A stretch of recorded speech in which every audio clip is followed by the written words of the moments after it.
علیہ وسلم تسحروا فإن فی السحور برکہ، سحری کرو، سحری میں برکت ہے۔ اس حدیث پر گفتگو ہوگی انشاءاللہ کہ اس کا کیا مطلب ہے، سحری کرو، سحری میں برکت ہے۔ اور برکت کا جو لفظ ہے اس کے بارے میں عام طور پہ بہت سے لوگ ایسا سمجھتے ہیں کہ چیز زیادہ ہو جائے گی، چیز بڑھ جائے گی، تکیے کے نیچے پیسہ مل جائے گا، برکت،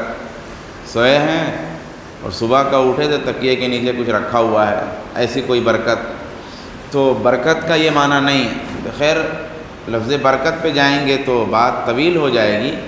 یہاں جو سحری میں سحری کھانے کو برکت کہا گیا ہے تو اس میں برکت کا کیا مطلب ہے؟ تو ایک مطلب تو یہ ہے کہ سنت کو زندہ کرنا اور سنت کی پیروی کرنا، کہ رسول گرامی صلی اللہ علیہ وآلہ وسلم نے روزہ رکھنے کے لیے وقت سحر میں کچھ کھانے کا حکم فرمایا ہے، تو ہم چونکہ اس وقت میں کچھ کھا رہے ہیں تو یہ کھانا نبی کی سنت کی پیروی ہوئی اور یہ پیروی کرنا ہی برکت ہے، ایک مطلب۔ اچھا ایک مسئلہ بھی ہے کہ بہت سے لوگ سحری نہیں کرتے، ان کا روزہ تو صحیح ہو جائے گا لیکن سنت نہیں ملے گی۔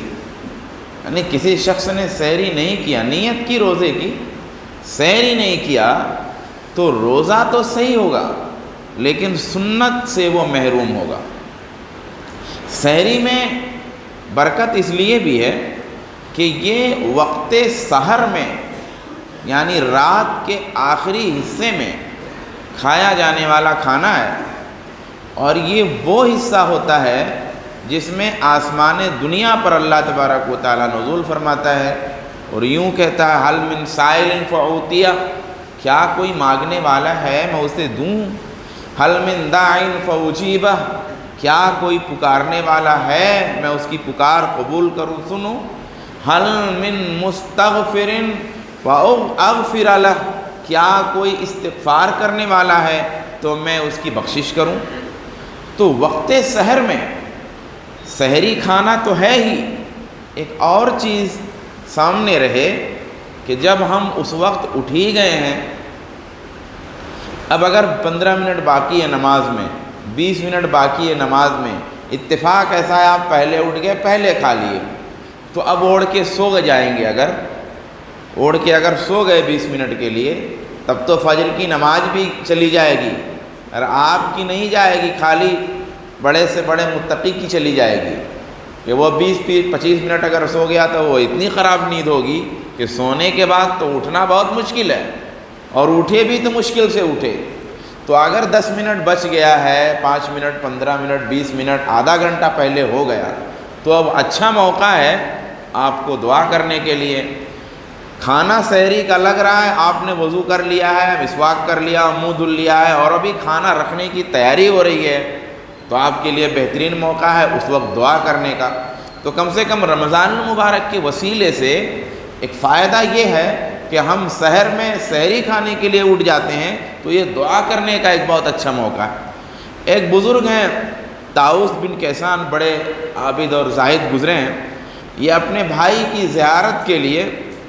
سحری کے وقت میں یعنی وقت سحر میں دروازہ کھٹکھٹایا انہوں نے، تو کوئی دوست تھا ان کا، اس نے کہا کہ بھئی اس وقت آنا ہوا، تو فرمایا کہ واللہ الذی لا الہ الا ہو، اس ذات کی قسم جس کے سوا کوئی معبود نہیں، ما ظننت ان احدا ینام فی السحر، میں نہیں جانتا تھا کہ سحری میں کوئی سوتا بھی ہے، حالانکہ سب سوتے ہیں، بہت اکثر سوتے ہیں، لیکن وہ چونکہ ان کی روٹین اس طرح تھی وقت سحر اٹھنے کی کہ وہ ایسا سمجھ لیے تھے کہ کوئی نہیں سوتا ہوگا، کیونکہ وہ روز اٹھتے تھے۔ تو کہا کہ میں تو یہ جانتا ہی نہیں، یعنی سونا ان کو وقت سحر میں تعجب خیز نظر آیا۔ تو سحر کا وقت اللہ سے دعا کرنے کا ہے اور اسی وقت میں کھانا کھانا ہے، تو ایک برکت یہ بھی ہو گئی۔ برکت کا ایک مطلب یہ بھی ہے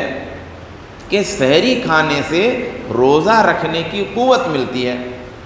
کیونکہ روزہ اس کا تو نام ہے نہیں کہ رات بھر جگے رہے صبح سے شام تک پڑے رہے۔ میں کل اتفاق سے آ رہا تھا، اپنا اسٹریم پروگرام تھا، تو اب قیاس یہ تھا کہ اب کوئی نہیں ملے گا، راستے میں سناٹا ہوگا بھائی 2-2:30 بجے سناٹے کا، لیکن پتہ چلا کہ دیکھے سب آباد ہیں، رات میں نکلنے کا اتفاق ہوتا نہیں، اپنا کہیں بھی نہیں ہوتا تھا، یہاں بھی بہت معمولی کبھی ہو گیا، تو شاید پہلی دفعہ 2:30 بجے رات میں شہر میں چلنے کا اتفاق ہو گیا، تو دیکھا کہ سب آباد ہیں، سب کھائے جا رہے ہیں، تو رات بھر کھائے اور پھر دن بھر سوئے، تو یہ روزہ نہیں ہے بھائی، روزہ تو کچھ عبادت کے لیے ہے۔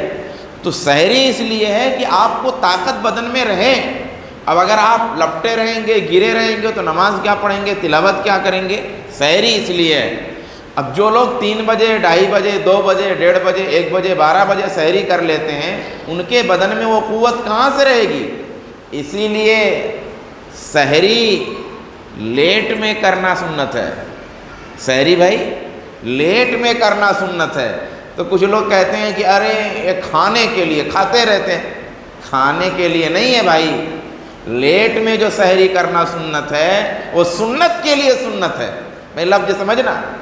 یہ سحری جو لیٹ سنت ہے کس لیے؟ سنت کے لیے سنت ہے، یعنی سنت اور فرض جو عبادتیں ہیں روزہ رکھنے کے ساتھ ساتھ وہ آپ کر سکو، اسی لیے جتنے ہی لیٹ میں کھاؤ گے، جتنے ہی لیٹ میں پیو گے، اتنے ہی زیادہ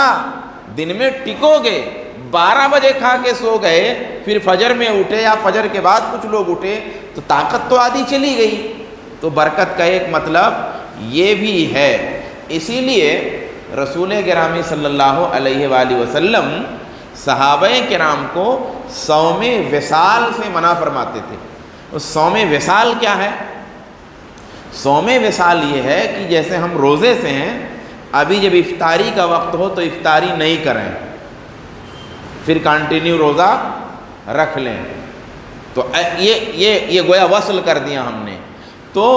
سحری پھر سحری بھی نہ کریں، یہ بھی ہو سکتا ہے۔ تو یہ وصال اللہ کے رسول نے کہا کہ یہ تم نے، ہاں اللہ کے رسول روزے کو روزے میں ملا دیتے تھے، یعنی افطاری نہیں کیا، پھر بیچ میں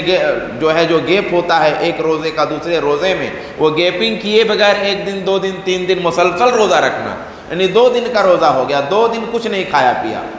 پہلے دن کھایا تھا سحری میں، پھر اس کے بعد دوسرا دن مکمل ہو گیا اور کچھ نہیں کھایا، تو ایک سحری پہ 2 روزہ ہو گیا، تو یہ وصال ہے۔ تو صحابہ کو اس سے منع کیا اللہ کے رسول صلی اللہ علیہ وسلم نے، اور فرمایا انی لست مثلکم ان ربی یطعمنی ویسقین، کہ میں تم لوگوں کی طرح نہیں ہوں۔ تو بھائی ہم لوگ مانتے ہیں کہ ہم اللہ کے رسول کی طرح نہیں اور رسول ہماری طرح نہیں ہیں بھی اور ہیں بھی نہیں۔ ہیں کس طرح؟ انسان ہونے میں، آدم کی اولاد ہونے میں ہیں طرح، باقی میں اللہ کے رسول ہماری طرح نہیں ہیں۔ تو کہا آپ نے خود دونوں باتیں اللہ کے رسول نے کہی۔ جب بھول گئے تھے تو کہا میں تمہاری طرح انسان ہوں، صرف تمہاری طرح نہیں کہا تھا، میں تمہاری طرح انسان ہوں، صرف طرح نہیں، یعنی انسان ہونے میں۔ اور یہاں کیا کہا؟ میں تمہاری طرح نہیں ہوں، یعنی میں بالکل تم سے الگ ہوں، میرا رب مجھے کھلاتا پلاتا ہے۔ کچھ لوگوں نے کہا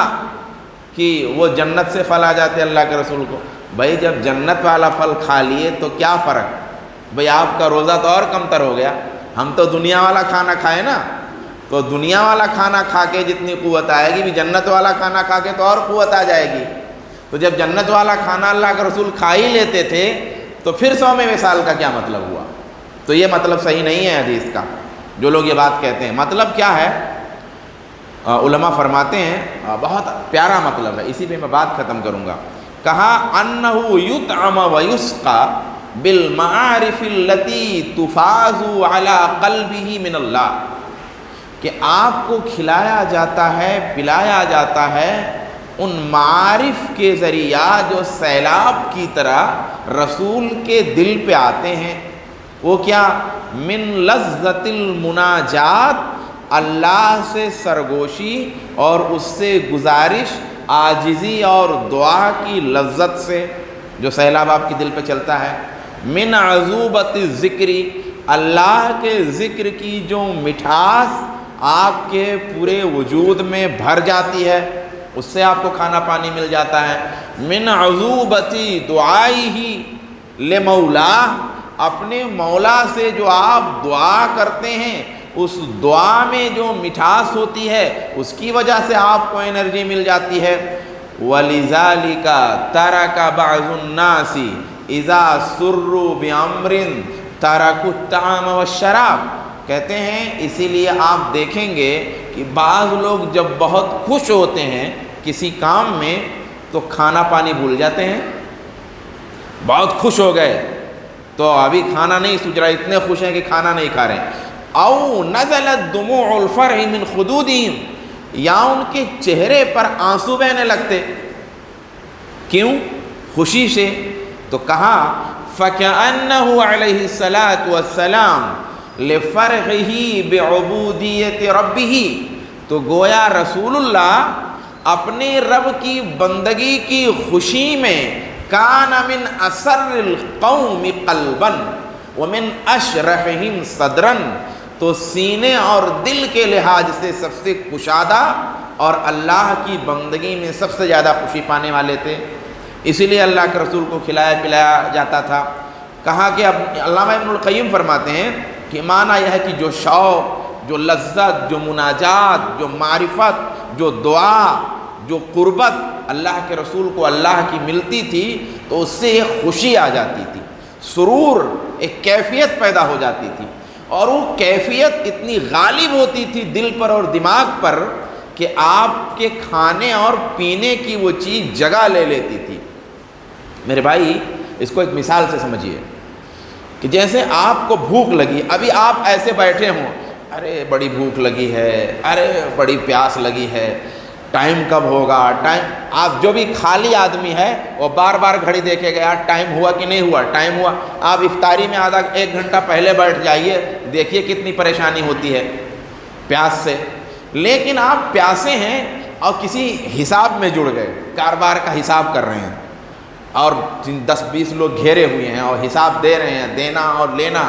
تو پیاس جب وہ فارغ ہوتے ہیں، ارے بڑی پیاس لگی ہے، وہ جب تک لگے تھے اس میں نا وہ پیاس کی خبر نہیں تھی، آپ مشغول ہو گئے دنیا کے کام میں، چھوٹے سے کام میں آپ مشغول ہو گئے، آپ کو پیاس کی خبر نہیں رہی، بھوک کی خبر نہیں رہی۔ یہی حالت، بلکہ اس سے بہترین حالت رسول اللہ کی عبادت میں ہو جاتی تھی، تو یوں عبادت ہو جاتی تھی، یوں اللہ کا فیض اور اس کی تجلی اور اس کا نور اللہ کے رسول کے دل پہ یوں اترتا تھا، اور یوں اللہ کے رسول کا دل اللہ تبارک و تعالیٰ کی طرف ایسا مشغول ہو جاتا تھا، ایسا بزی ہو جاتا تھا کہ پھر خبر نہیں رہتی تھی کھانے پینے کی۔ اور یہ جو ہے یہ کوئی کہنے کی بات تو باقاعدہ قرآن میں ہے کہ اللہ کے رسول کو جب گالیاں دی جاتی، طعنے دیے جاتے اور مارا جاتا اور پاگل اور مجنون کہا جاتا تو کیا کہا گیا قرآن میں؟ فَسَبِّحْ بِحَمْدِ رَبِّكَ وَكُن مِّنَ السَّاجِدِينَ، اے اللہ کے رسول کہ اپنے رب کے حمد کے ساتھ اپنے پروردگار کی تعریف کیجیے اور سجدہ کیجیے، کیونکہ آپ کی غذا سجدہ تھی، آپ کی غذا سجدہ تھی، آپ کا کھانا پینا عبادت تھا، تو اس عبادت کی وجہ سے آپ مشغول ہو جاتے تھے۔ تو میرے بھائی عبادت کا جب شوق ہو، یہ بھوک جو لگی ہے نا، اس کا ایک علاج یہ بھی ہے، جو پیاس لگتی ہے رمضان میں، اس کا ایک علاج یہ بھی کہ دعا میں لگ جائیں، تلاوت میں لگ جائیں، کچھ سننے میں لگ جائیں، کچھ سنانے میں بھی لگ جائیں، اگر اس میں اور کچھ کاروبار میں لگیں، کچھ بچوں میں لگیں، تو اس لگنے کی وجہ سے آپ کو بھوک پیاس کا مسئلہ نہیں آئے گا، اور نہیں لگیں گے نا تو مسئلہ پڑا رہے گا۔ شیخ صالح عثیمین بہت پائے کے عالم ہیں، تو ہم لوگ تو بھائی قصے کہانی نہیں سناتے، مگر انہوں نے ایک پیارا سا واقعہ ذکر کیا ہے، شیخ صالح ریاض الصالحین کی شرح میں انہوں نے ایک واقعہ ذکر کیا ہے، اسی میں بات ختم کرتا ہوں کہ یعنی اللہ کے رسول کو جو کھلایا پلایا جاتا تھا اور عبادت کی وجہ سے وہ بھوک پیاس مٹتی تھی اور نہیں خیال رہتا تھا، اس کو سمجھانے کے لیے ایک واقعہ ہے۔ وہ کہتے ہیں کہ ایک آدمی تھا اور بہت پیسے والا تھا اور اس کی بیوی تھی، تو اب کاروبار کی اپنی مصروفیات ہوتی ہیں، ہر دم آدمی گھر ہی میں تھوڑی بیٹھا رہے گا، لیکن ایک آدمی تھا جو تھوڑا غریب تھا۔ اب غریب آدمی ہے تو کاروبار کم ہے یا مختصر ہے، تو اب ظاہر سی بات وہ کہاں رہے گا، اپنے گھر میں رہے گا، تو گھر میں رہتا تھا، بیوی کے ساتھ بہت اچھا معاملہ اس کا، بہت ہنسی خوشی اور بہت پیار محبت اور بہت زیادہ وقت دینا، اور اس کی بیوی بہت خوش رہتی۔ تو وہ جو مالدار کی بیوی تھی اس کو بڑی غیرت ہوتی بھائی ہم اتنے پیسے والے ہیں اور اتنے غنی ہیں، وہ ہمارے گھر میں وہ خوشی ہے نہیں جو یہ غریب آدمی اور اس کی بیوی کے گھر میں خوشی ہے۔ تو اس کو غیرت آئی تو اپنے شوہر سے اس نے ذکر کیا، کہا یہ عجیب آدمی ہو، یہ آپ بغل میں پڑوسی کو دیکھ لو، وہ کتنے اچھے سے رہتے اور آپ بالکل نہیں۔ تو لکھتے ہیں علامہ کہ وہ آدمی بات کو تاڑ گیا، تو کہا اب اس کو تو اتنا ٹائم دے نہیں سکوں گا، ترکیب کچھ اور اختیار کرنی پڑے گی۔ تو کہا کہ اس غریب کو بلایا اور ان کا دماغ گیا، کہا اس کو اماؤنٹ دیا، کہا یار ایسا ہے کہ یہ تیرا دماغ اچھا، تو یہ فلاں تجارت کر، میں اماؤنٹ دیتا ہوں اور تیری مدد کرتا ہوں۔ اب اس کو تجارت میں لگا دیا، اور لگنے کے بعد میں وہ بھی بھول گیا۔ اب وہ جو کام کر رہا تھا نا گھر میں، وہ اس کے دماغ سے اب وہ بھول گیا، اب وہ بزی ہو گیا، اب وہ گھر کا ٹائم اس کا کم ہو گیا۔ کہنے کا مطلب یہ ہے کہ جب آپ مشغول ہوں گے نا تو بہت ساری چیزیں آپ کے خیال سے نکل جائیں گی۔ اللہ کے رسول صلی اللہ علیہ وسلم اپنے رب کی عبادت میں مشغول، ایسا ایک لذت ہوتی ہے۔ اصل میں یہ لذت کو میں سمجھاؤں کیسے، میں ایک مثال کے ذریعہ اور سمجھا دیتا ہوں کہ یہ لذت ملتی کیسے ہے۔ آپ سوچتے ہوں گے مولانا ایسی کیا لذت کہ ایسا ہو سکتا ہوتا ہے۔ بہت سارے آدمی ہوتے ہیں جن کو دولت ملی ہوتی ہے، اللہ دولت دیے رہتا ہے، آپ اور وہ مشہور نہیں، ان کو لوگ جانتے نہیں ہیں، تو وہ دل ہی دل میں پریشان ہوتا ہے کہ وہ جھوٹ میں اپنے جیب میں قلم لگا لیتا ہے تاکہ لوگ اس کو پڑھا لکھا سمجھیں، بلکہ وہ ایک جملے کی لذت کے لیے ترستا ہے کہ کاش لوگ مجھے پڑھا لکھا سمجھیں، مجھے پڑھا لکھا سمجھیں۔ بہت سارے لوگ ایسے ہوتے ہیں، یعنی علم کی لذت کے لیے پریشانی اس کو ہوتی ہے، اس کو وہ لذت چاہیے، وہ ٹیسٹ چاہیے۔ تو جیسے علم کی لذت ہے، جیسے دولت کی لذت ہے، جیسے خوبصورتی کی لذت ہے، جیسے آواز کی لذت ہے ملتی ہے، ویسے عبادت کی لذت ہے، ویسے دعا کی لذت ہے۔ میں نے اس دن کہا نہیں کہ آپ کسی کا بیٹا ہاسپیٹل میں ہو اور وہ آدمی دعا کر رہا ہو، تو جو تعلق اس کا اپنے بیٹے کی وہ جان مانگ رہا ہو سجدے میں، تو جو اس کا تعلق اس کا اپنے رب سے ہوگا، اس گھڑی وہ تعلق کسی دوسرے ٹائم میں نہیں ہو سکتا۔ وہ لذت دیکھیے کیسی ہے اپنے رب سے، مطلب ایسا لگتا ہے نا کہ بس جو حدیث میں ہے نا کہ کانک ترا فإن لم تکن ترا فإنہ یرا، کہ آپ دعا کریں تو ایسا لگنے لگتا ہے نا کہ اللہ دکھ ہی رہا ہے، ایسا لگنے لگتا ہے کہ اللہ دکھ رہا ہے، میں اس سے کہہ رہا ہوں وہ سن رہا ہے اور وہ میری پوری کرے گا۔ ایسی ضد ہے بندے کی کہ اللہ پوری کرے گا۔ کسی نے مارا اللہ سے کہہ دوں گا، کسی نے گالی دی اللہ سے کہہ دوں گا، کسی نے ستا دیا اللہ سے کہہ دوں گا، کسی نے ظلم کہہ دیا اللہ سے کہہ دوں گا، میں ہر بات میں اللہ سے کہہ دوں گا۔ اور پھر آیا ہاتھ پھیلا دیے، پھر اللہ نے سکون نازل کر دیا، پھر آیا ہاتھ پھیلا دیا، پھر اللہ نے سکون نازل کر دیا۔ یہ ایک لذت ہوتی ہے عبادت کی، وہ لذت آنی چاہیے۔ اللہ تبارک و تعالیٰ اس رمضان کے صدقے میں، اس کے وسیلے سے، میں صدقے کے لفظ وہ والا صدقہ نہیں ہے، جو ہے اللہ تبارک و تعالیٰ ہم سب کو جو ہے وہ لذت عطا فرما دے، آمین۔ السلام علیکم ورحمۃ اللہ وبرکاتہ۔